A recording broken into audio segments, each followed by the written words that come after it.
Morning, lovely souls. Happy Friday.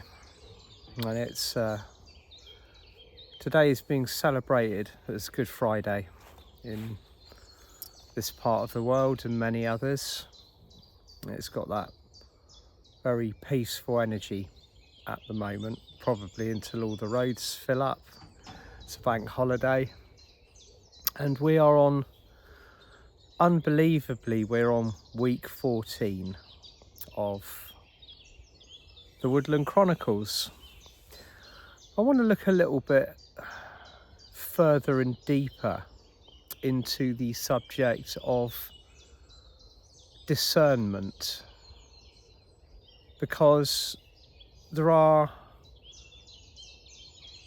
alongside all of the very positive things that are occurring within the light field, because of the nature of our current reality, there will always be the opposite. Now, that's also known, the common term for that is polarity. So light and dark, yin and yang. The essential ingredient, one of like the stock ingredient of our reality, the 3D learning experience. A lot of us want to charge away from polarity. We want to move away from it. We've had enough. It's not what our original grand design was formulated from. Excuse me. And we live with this inner heart vision of what it is just simply be to be fully immersed in the light at all times, to not have the challenges, to not have the tests, the trains of thought and the patterns and the mannerisms that move through the human psyche when we're engaging with everyday life. And as I've said previously, have we actually truly thought about what life will be like when we are fully immersed in 5D, when we have risen above what is known as the benchmark of polarity? Now, believe it or not, the benchmark of polarity, or rising above the benchmark of polarity, is a lot closer than you might think, or we might think. We've charged forwards, totally immersed in this ascension process now for over a decade, and we've got another decade of shifting, changing, re-emerging from multiple cocoons, phoenix scenarios, watching the world around us change. And every time we do so, every time we walk through this gateway, we move that little bit further away from being completely polarized in our lives. And eventually we will come to our target destination. Most of the time, we won't really have even realized fully that that is where we are. It will simply have been a process of evolution, returning to our hearts, while the things that we used to fill our lives with, the thoughts, the processes, the connections, the stuff that we regarded as important, will simply fall away. And as they fall away from our personal lives, they will also wink out of existence in society around us as well. I was writing a little bit late, admittedly, my newsletter yesterday. It should be going out today, talking about how this movement of Pluto in Aquarius is going to effectively be, and I use this description as spiritually as possible, a wrecking ball for 3D. If you can imagine the giant crane with the huge steel ball swinging from side to side, removing or demolishing the the anti-unit, the structures that are built against the flow of universal law, the inversions, the things that have really and truly been the foundation of our 3D learning experience. When these are gone, there will be aspects of them that we miss. Of course there will. There will always be a part of you and I that was born into 3D, that existed in 3D, lived, laughed and loved. I know that's a bit of a cheesy line sort of thing. Lived, laughed and loved in 3D, and experienced deeply the immersion of that third dimensional tangible experience. We are moving away from that, and there is no doubt about it. The way that we love, the way that we communicate, the way that everything that we do is changing on a daily basis. And because it's happening on a daily basis, as you know, we wake up every single morning, and as we do so, another aspect of us has changed, it has evolved, it is cleared, it's removed obstacles that are barriers to the heart center. So when we finally rest within the vibration of the heart, the world around us, all of us collectively, will not be consciously mourning the lack of 3D, but there will be aspects of us that we have simply left behind. As speaking previously, the aspect of free will. What does free will mean? It means the choice to do as you please, as you see fit, as you are guided. And the whole of the earth experience was guided about, well, you are given a multitude of choices and pathways, and it's down to you and your level of responsibility, what you choose and how you act, and how you are engaging with your life as you walk upon that pathway. So do you take the path of temptation? Do you take the path of light, which is often a lot harder and maybe sparse along the way, but the actual the prize at the end is far greater than anything that we could possibly imagine. So the foundation of free will gave us the opportunity for what, you know, we all know about it as well, the immediate gratification, the things that are actually very much part of the society, or what the 3D matrix is throwing at us at the moment to disable the progress, to halt the progress, to slow it down, to kind of catch people out and draw them back in. It can be fear, it can be distraction, it can be temptation, it can be whatever. And on a human level, on many occasions, you know, we often bite, we take the bait, but we also realise that we've done that. And that's where the difference lies. The consciousness lies within the centre of the heart, and it always returns to that point. So slowly but surely, we are removing all of the obstacles that bar us from living in a heart-centered civilization. And over the next 10 years, day by day, week by week, month by month, we are simply just going to move into this higher state. And on the subject of discernment, never before have we been so overwhelmed with information. Now, for every positive story, for every loving vibration that comes in, that announces itself, that connects with us, there is an availability of an inversion. So this is continuous whilst we are in the kind of like the mixed bag that we are at the moment. And this is where discernment becomes so essential.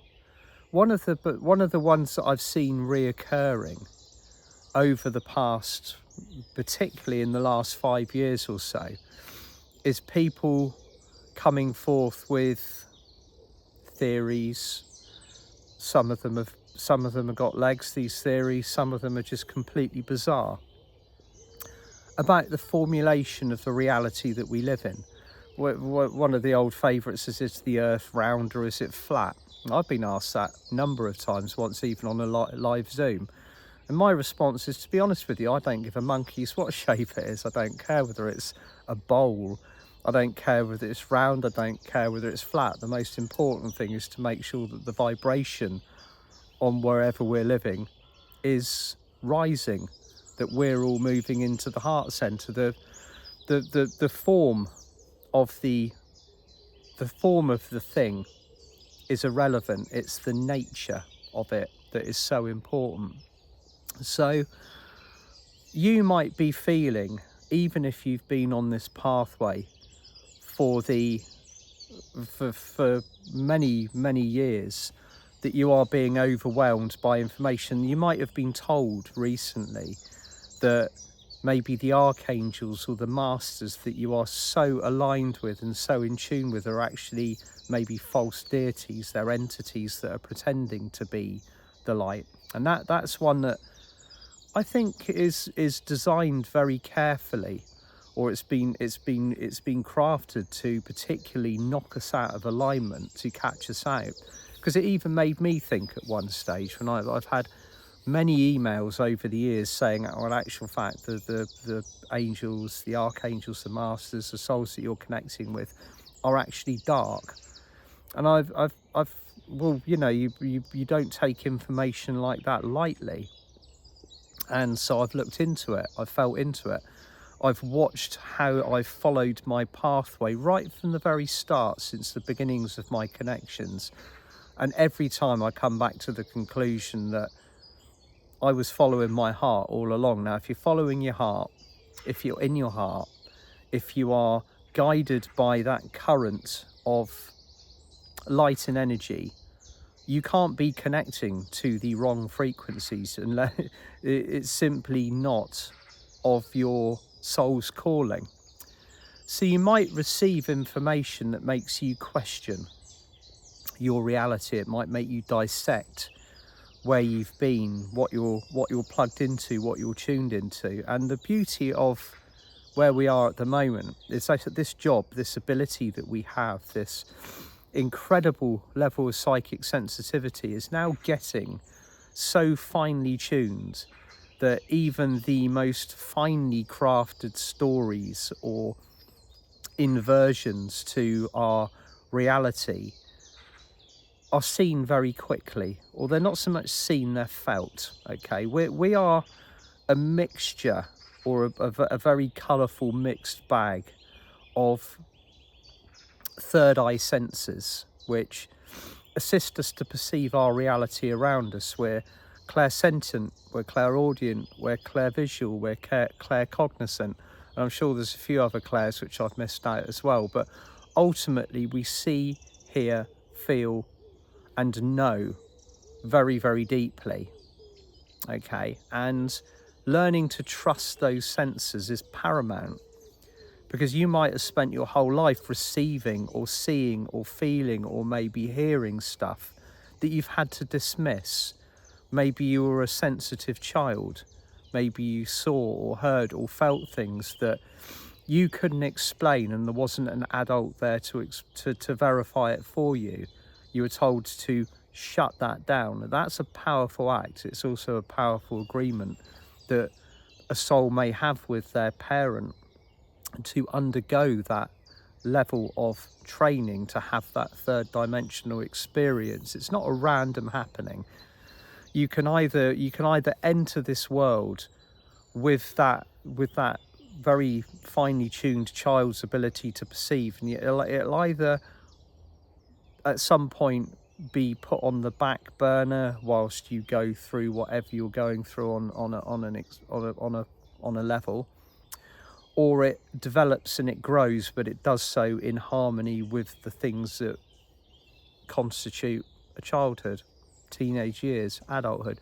One thing that I've generally noticed, and some of you, the parents amongst you out there, will know, that during the teenage years, even if you have an acutely awake spiritual child, once they hit their teenage years, even the souls that are born after 2010, they're going to be now kind of entering the beginnings of their teens.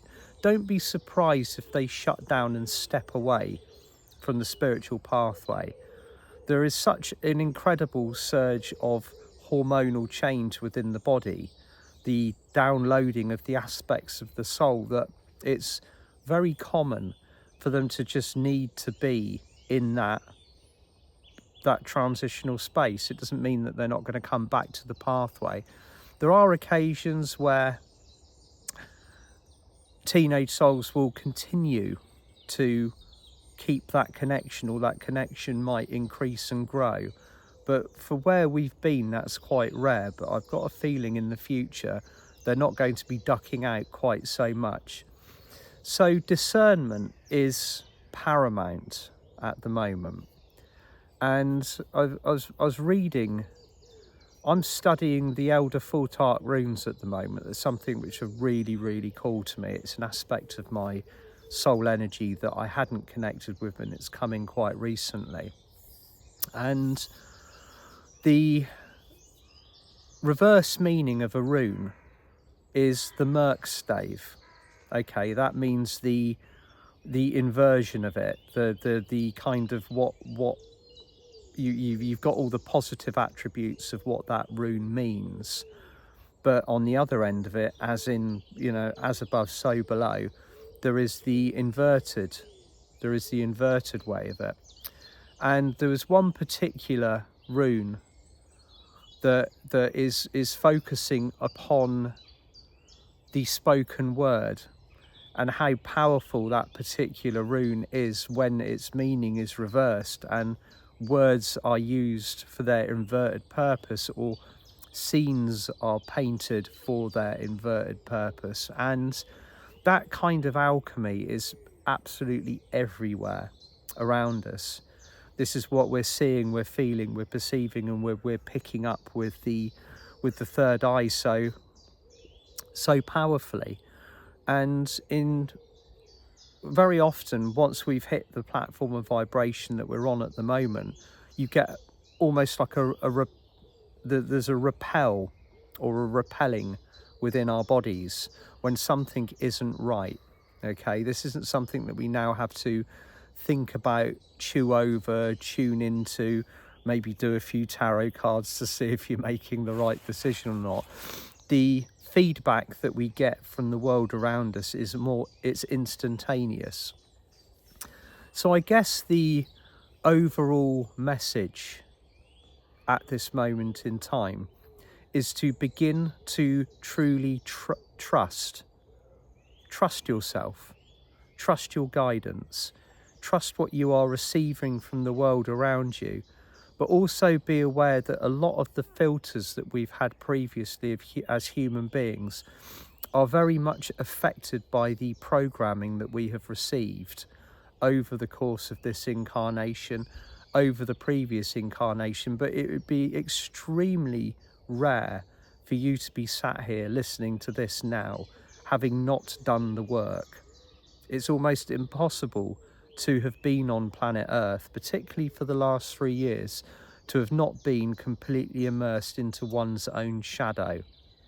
The shadow work has been deep. It was something like, you know, I'll always be very honest about it. I avoided shadow work. It was like one of those things like, I work with all the light, basically. I don't need to do shadow work. So I would naturally avoid it because I knew it would be grotty. It would immerse me into parts that I was deliberately disconnected with. But over the last 3 years, those have all come to the surface. So shadow work is something that we can choose to do, or it's something that will just simply happen naturally now as part of the process of our light evolution.